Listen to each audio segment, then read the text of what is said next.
I'm Alex Sharfin, and this is the Momentum Podcast, made for empire builders, game changers, trailblazers, shot takers, record breakers, world makers, and creators of all kinds. Those among us who can't turn it off and don't know why anyone would want to. We challenge complacency, destroy apathy, and we are obsessed with creating momentum so we can roll over bureaucracy and make our greatest contribution.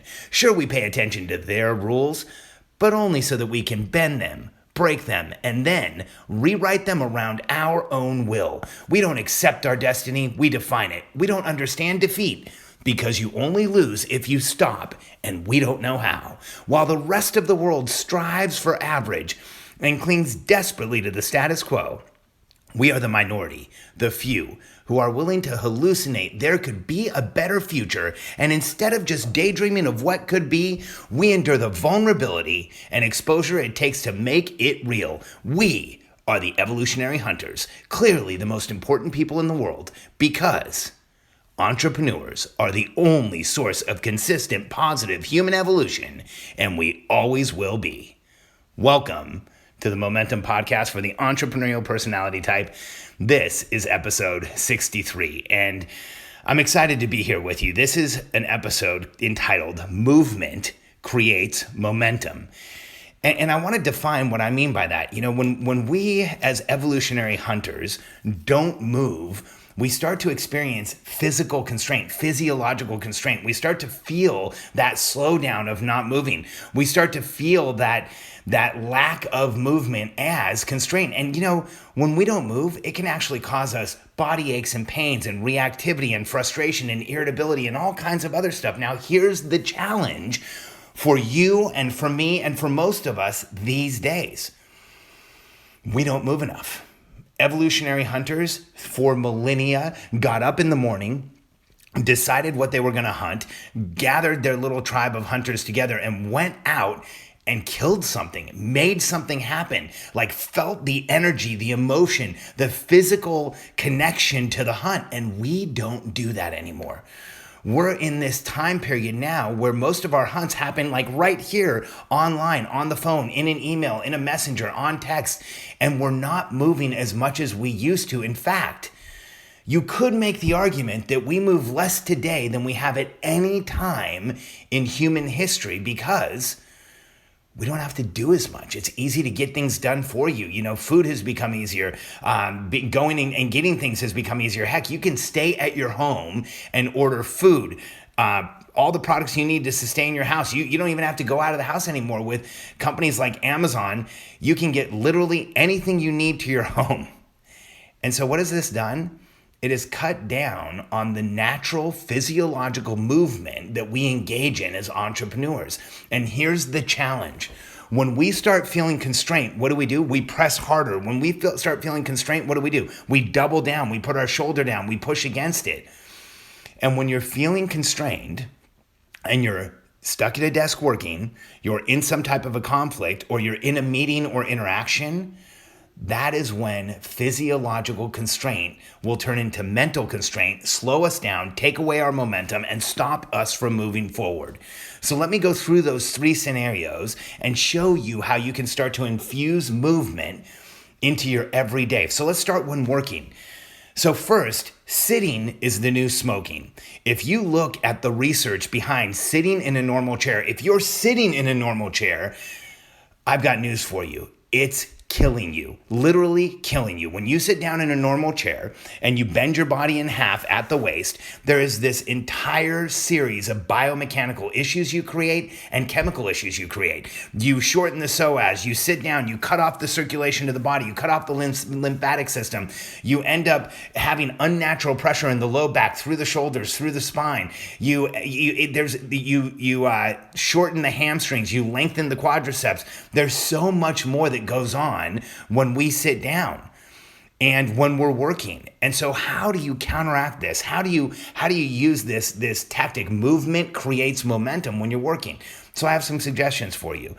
In my office, I have a standing desk that's adjustable. In fact, I'm sitting at it. I can take it all the way up. I can take it down, and it allows me to adjust so that if I want to stand and work, if I want to stand and type, if I want to walk around and come over and put add something to the computer every few minutes, that helps me. That movement, that stimulation. Also, I don't sit in a normal chair. I use an ergonomic chair called the Hag Capisco, but it's a leaning chair, and it allows me to be much more active. It's not a normal chair with a normal back. In fact, it keeps you sitting up straight most of the time. When you want to lean back, you lean back in an ergonomically correct position, and having a functional chair will change everything for you.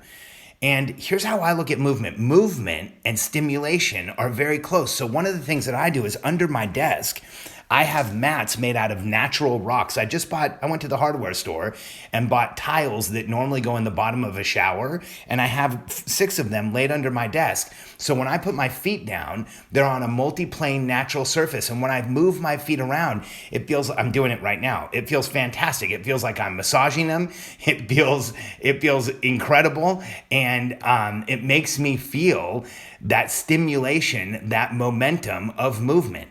So when you're working, these are easy ways to create movement. And if you've been working for a while, here's my rule of thumb. If you're hyperhydrating, based on the earlier podcast I did on water, you're probably getting up to go to the restroom about once an hour. And that is the minimum you should be getting up. You should never sit for more than an hour, whether it's in an ergonomic chair or not, without getting up, walking around, creating that movement, and creating that momentum. Now, let's take the second scenario I talked about. Now, this is a big one. In a conflict. I'll share very candidly with you. When I'm in a conflict, or I feel conflicted or frustrated, or like I want to, go after someone, or I'm angry with someone, I often will stop moving.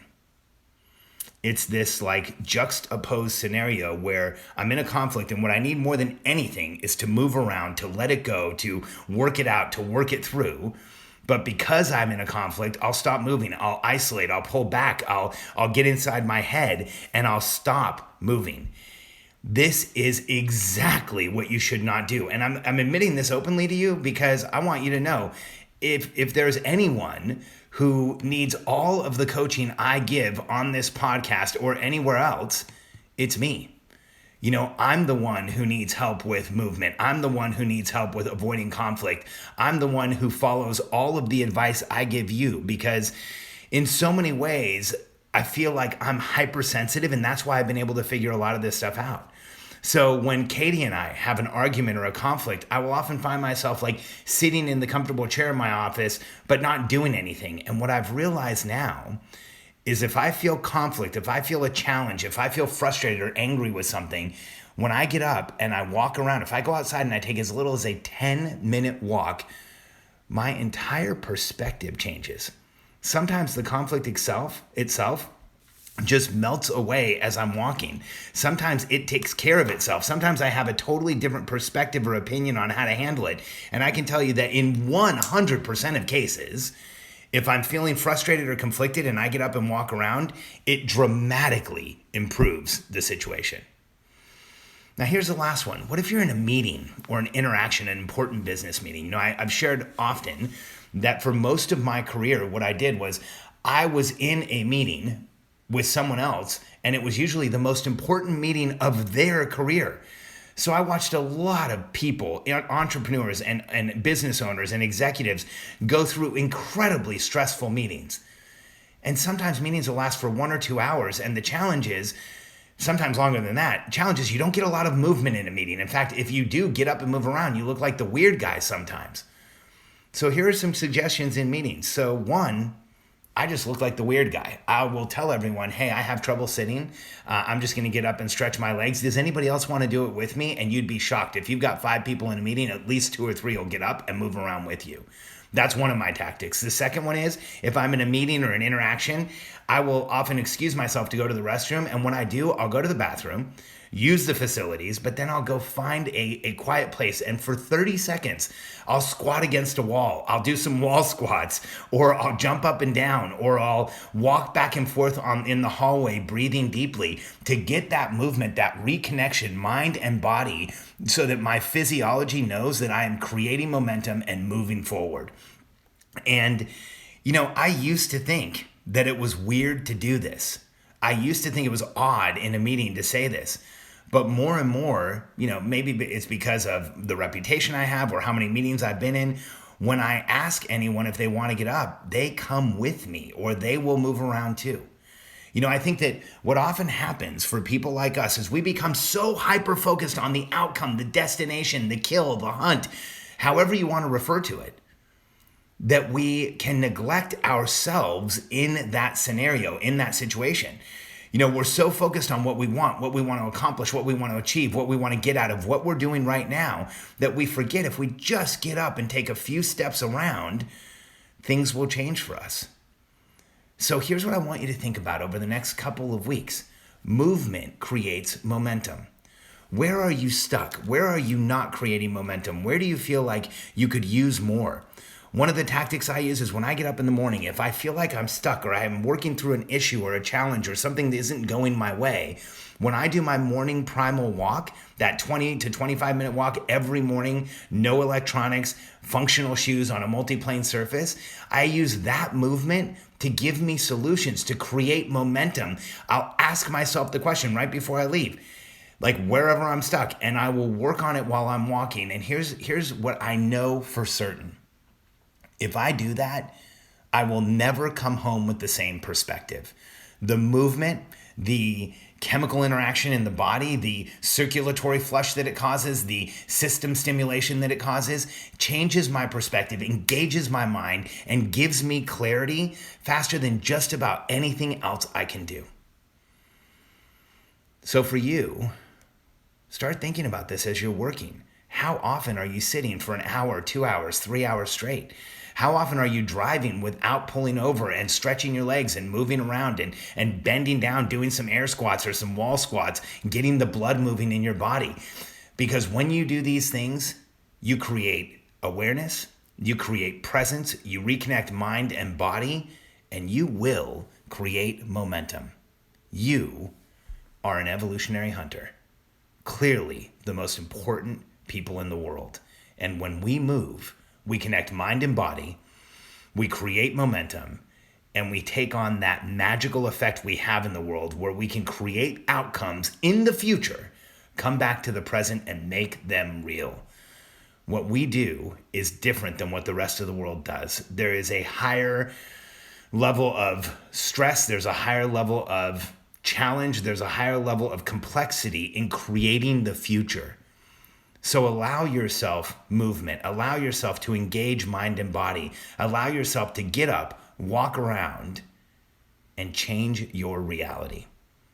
Thanks for being with me here today. I'm always excited to share with you. And because we're on the subject of physiology and because it's come up so many times recently, I just want to remind you of our hydration program, the 10-day Natural Thirst Challenge that will have you drinking more water than you ever thought possible, typically within about 48 hours. But in 10 days, you will create more energy, more momentum, more physiological change just from drinking water than just about anything you've ever done. In fact, recently, I'll just share a quick story with you. My good friend Ray Higdon, who is just a monster in the multi-level marketing space. He's a coach and a trainer, and he works with some of the top people in that world. And he's really someone who reset my opinion of multi-level marketing. I had some challenges early in my career with MLMs, and so I just kind of wrote them off. But Ray sat down with me when we were together in Vegas a while ago, just outside of Vegas, and he explained to me that MLMs are this incredible place for entrepreneurs to get started. It's like a breeding ground for entrepreneurial activity, and I totally agreed with him. I bought in completely. And I shared some of my stuff with Ray, and he recently went through the 10-day challenge. And it was funny. The second day, he sent me a picture of himself looking like somebody had beat him up on the couch. And then he left me a voicemail on like the fourth day saying he was experiencing some body pains and some aches and really felt like he was going to be a hard case. And then by the 8th day, he left me this incredible message where he said, Alex, I'm feeling more energy than I ever have. My body aches and pains are gone. I feel like I've completely reset my entire system. And then I don't want to, I'm paraphrasing here, not quoting, but he said, he will never go back to energy drinks. He doesn't think he'll go back to coffee unless unless there's a special scenario, but that he completely and totally reconnected with physiological momentum that water gives you. If it can work for Ray, I know it will work for you. So go to getthirstynow.com. Getthirstynow.com. You can do it right now from your phone or the computer that you're sitting in front of. Give us your information and we will put you into the 10-day Natural Thirst Challenge completely free of charge. I created this system for my clients to help them drink more water than they ever thought possible, and I know it will work for you. Thanks for being here with me. I look forward to sharing episode 64 with you tomorrow.